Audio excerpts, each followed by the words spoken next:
નવસારી જિલ્લાના ખેરગામ તાલુકાનું નારણપુર ગામ, જ્યાં પંચાયતનું મકાન બને છે અને પંચાયતના મકાનમાં ખૂબ મોટો ભ્રષ્ટાચાર જોવામાં આવ્યો છે. પંચાયતના મકાનમાં જે મટીરિયલ વપરાય છે એમાં લો ક્વોલિટીનું મટીરિયલ વપરાવા એની પણ ઘટના સામે આવી છે. સમગ્ર મામલામાં આપણે લોકોને પૂછ્યું તો લોકોએ આપણને એ જ જણાવ્યું. નારણપુર ગ્રામ પંચાયતનું ઇતિહાસમાં પ્રથમવાર પંચાયત મળી છે નારણપુર ગામને. તો એકદમ વ્યવસ્થિત બનવી જોઈએ, પણ એ વ્યવસ્થિત તો ના કહેવાય, એકદમ જ થર્ડ ક્લાસ ક્વોલિટીનું કામ સરહદના લેવલથી ચાલુ છે.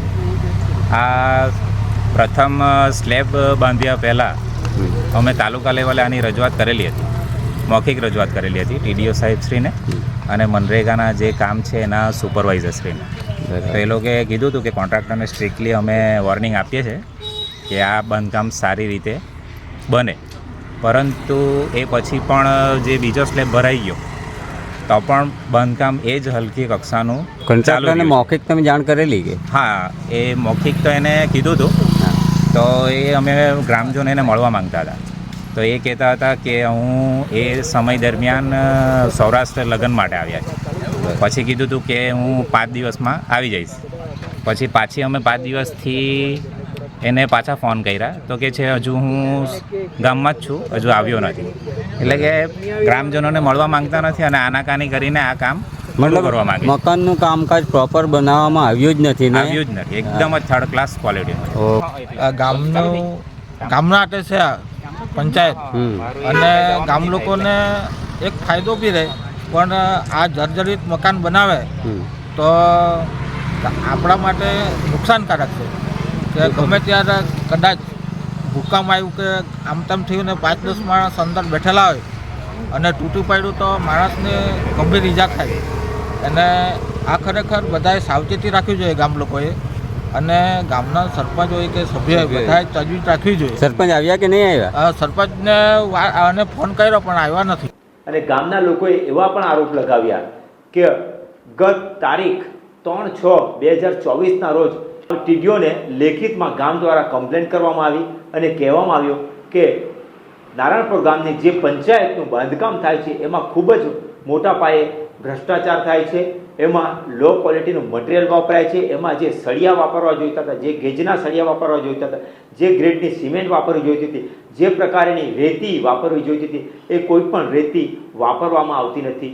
માટે કામ સ્થગિત કરવામાં આવે અને મકાન બનાવ્યું એમાં મટીરિયલ બરાબર નથી ને જે અંદર જે નાખવાનું સળિયા કે બધું નાખવાનું તે બહુ ઓછું નાખ્યું ને. બરાબર છે. અચ્છા, હવે આટલા આપણા ગામના બધા ભાઈઓ છે તો આપણા સરપંચ બી આવ્યા હશે ને? સરપંચ નથી આવ્યા? સરપંચ નથી ને ખાલી સભ્યો બી નથી આવ્યા, 2 સભ્યો સમજી જવાનું. બરાબર. તમે ભાઈ ક્યાંથી આવ્યા? નારણપુરના જ છો? તમને કેવું લાગે છે? અમને તો બરાબર કામ નથી કરતા, એવું નહીં ચાલે કે પાણી બી નથી નાખતા એ લોકો. પાણી બી તો નાખવાની ફરજ જ તો દિવાલ. જ્યારે સમગ્ર મામલો પંચાયત પર આવ્યો, TDO સાહેબ ઉપર આવ્યો, ત્યારે ગત તારીખ 6/6ના રોજ પંચાયત ઉપર અધિકારીઓ આવવાનું કહ્યું, પણ સાંજના ટાઈમ આપ્યો, ગામના લોકો ભેગા થયા, પણ પંચાયતના સભ્યો ન આવ્યા, સરપંચ ન આવ્યા, TDO સાહેબ પણ ન આવ્યા, કોઈ જ આવ્યું નહીં. ગ્રામજનોનો આક્રોશ ખૂબ જ જોવા મળ્યો અને ગ્રામજનોને પૂછતા ગ્રામજનોએ જણાવ્યું કે આ પંચાયતમાં ખૂબ જ મોટા પાયે ભ્રષ્ટાચાર થાય છે અને અમે પહેલાં મૌખિક રજૂઆત કરી અને ત્યારબાદ અમે લેખિતમાં રજૂઆત કરી, છતાં પણ કોઈ અમને જવાબ આપતું નથી.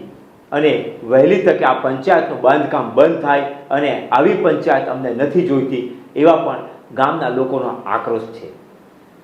પંચાયતના સ્થળની મુલાકાત કરતા ફૂટેજ અને ફોટોગ્રાફ્સ જોતા એવું લાગે છે કે પંચાયતના બાંધકામમાં ખૂબ જ મોટા પાયે ભ્રષ્ટાચારી થાય છે. કોન્ટ્રાક્ટર સરખો જવાબ આપતા નથી. સરપંચને ફોન કરીએ છીએ, સરપંચ શું જવાબ આપે છે એ પણ આપણે જાણીએ કે સરપંચ સાહેબ શું નિવેદન આપે છે પંચાયત બાબતે.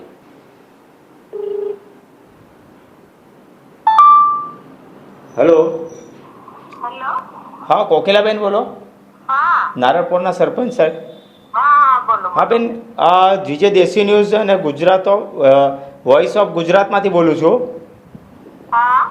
તો તમારા જે પંચાયતમાં જે બધી બબાલ ચાલે છે એ ઘટના શું છે એ વિશે જાણવું હતું તમારી પાસે. તમે કોણ બોલો? હું વોઇસ ઓફ આદિવાસીનો તંત્રી બોલું છું, ન્યૂઝપેપરમાંથી. હા, એ તો કોઈ નથી. પાણી જે કોન્ટ્રાક્ટર બનાવે છે ને, હા, એમાં એ લોકો જો પાણી ઓછું છાંટતા છે એમ કહે છે ગામવાળા. પણ જે રીતે વિડીયો અને ફોટા બધા આવ્યા છે એમાં તો સળિયા બાર દેખાય છે. બાંધકામમાં કોઈ જ વસ્તુ પ્રોપર લાગતી નથી, બધું ઠેકાણા વગરનું છે બાંધકામ. હા, એવું જ કહે છે. પણ મેન શું છે, હા, કાલે મીટિંગ થયેલી.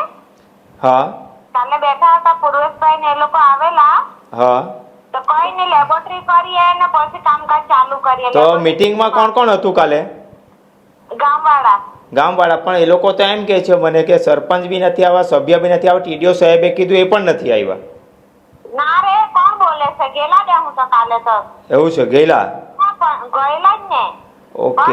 એ લોકો એ છે ને 5 વાગ્યાનો ટાઈમ રાખેલો, તો 5 વાગે છે ને ડેરીમાં જવા પડે. હા. એટલે ડેરીમાં પતાવીને પછી ભેગા થયેલા. એવું છે?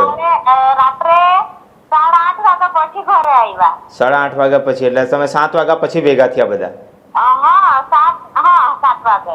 ઓકે, વાંધો નહીં. તો હવે પૂર્વેશભાઈ ને બધા જ આવેલા. જે મકાન બનાવે ને કોન્ટ્રાક્ટર, હા, હા, એ પૂર્વેશભાઈ ને બધા જ આવેલા. ગામવાળાના સભ્યોને બધા જ હતા. હા, ઓકે, વાંધો નહીં. હા, હા, સારું. એટલે લેબોરેટરી કરીને પછી જ કામકાજ ચાલુ થશે એમ કીધું. હા, ઓકે, ઓકે, ચાલો ને. હા, સારું. આપણે વાત કરી હતી સરપંચ સાહેબ સાથે. સરપંચ બેન છે જેમનું નામ કોકિલાબેન છે, નારણપુરના સરપંચ છે. અને સરપંચશ્રીનું કહેવું એવું છે કે અમે ભેગા થયા હતા પણ રાત્રે 7 વાગ્યા પછી ભેગા થયા હતા, અંધારામાં ભેગા થયા હતા. તમે વિચાર કરો કે અંધારામાં કેમ ભેગા થવાનું કારણ? જ્યારે 5નો ટાઈમ હતો ત્યારે 5ના ટાઈમે કોઈ ભેગું થયું નથી, પણ ભ્રષ્ટાચારનું અંધારામાં ક્યાં ઉકેલ આવે એ જ શોધવા માટે રાતે ભેગા થયા હતા. જ્યારે ગામજનો ભેગા થયા હતા ત્યારે કોઈ જ આવ્યું ન હતું. તો હવે જાણવા એવું મળ્યું છે કે મટીરિયલ ઓછું વાપરે અને એકદમ રફ કામ છે. બરાબર. અને અંદર જે બીમમાં કોલમમાં જે સળિયા નાખવામાં આવ્યો છે એ સળિયા પણ બહાર દેખાઈ આવે છે. અમે જાતે જોયા બી છે. જ્યારે પંચાયત દ્વારા 16 લાખ મકાન માટે ફાળવવામાં આવતા હોય પણ એવા 16 લાખમાં કેટલા લોકોની હિસ્સેદારી હોય તો પછી મકાન ક્યાંથી સારું બને? પછી મકાનમાં લો ક્વોલિટીનું મટીરિયલ જ વાપરવું પડે, ક્યાં તો પછી સળિયા ઓછા નાખવા પડે, પછી ક્યાં તો લો ગ્રેડની સિમેન્ટ વાપરવી પડે, ક્યાં તો પછી ગોબાચારી કરી એને પ્રોપર કામ કરનાર કોન્ટ્રાક્ટરને ન આપી લોકલ કડિયાને આપી પણ પંચાયતનું બાંધકામ પૂર્ણ કરી જે પણ કટકી મળે એ ખિસ્સામાં મૂકવાની યોજના આ પંચાયતમાં દેખાઈ આવતી હોય એવું લાગે છે. સમગ્ર રિપોર્ટ ચંપક પટેલ, ખેરગામ.